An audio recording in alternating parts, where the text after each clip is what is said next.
So I thought we would address everybody's statements and comments both on social media, Facebook and Instagram, but also YouTube, about how important it is to price your home correctly when selling a home. And the questions and comments were always, so why is it real estate agents always price their homes so high when they're selling a home?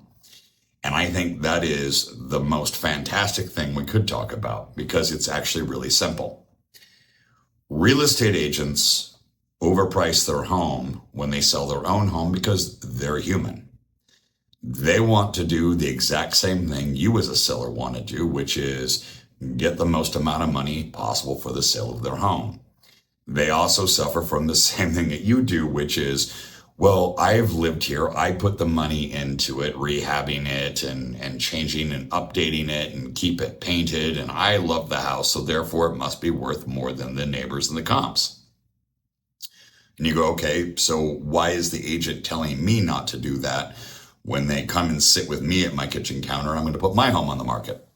Really simple, because real estate agents don't have another advisor because they're doing it themselves. There isn't somebody coming in and telling them, hey, look, Bob, I understand exactly where you're coming from on wanting to price it this way. But if you really do want it sold and you don't want to sit forever and end up netting less than you would, here are the comps. Here's where the buyers are coming from. Here's what the buyers are looking for. This is why this buyer bought your neighbors. This is that. This is what we're competing against.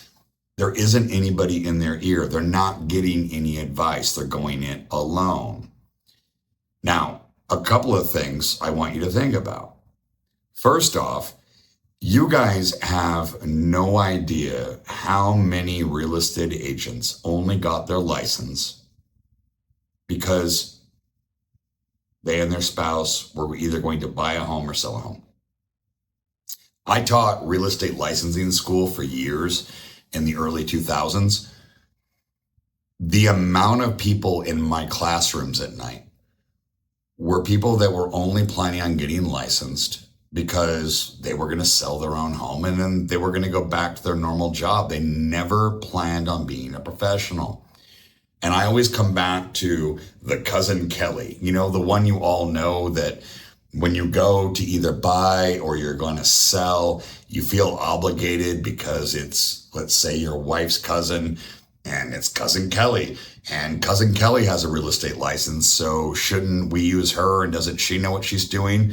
Yet cousin Kelly cuts hair for a living. And that's not discounting cutting hair for a living. I can't cut hair to save my life.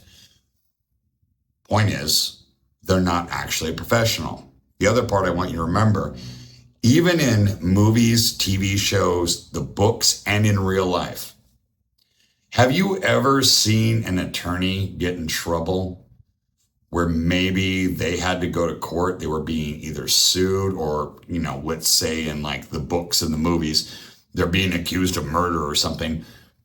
They hire an attorney. They don't represent themselves. There's a reason.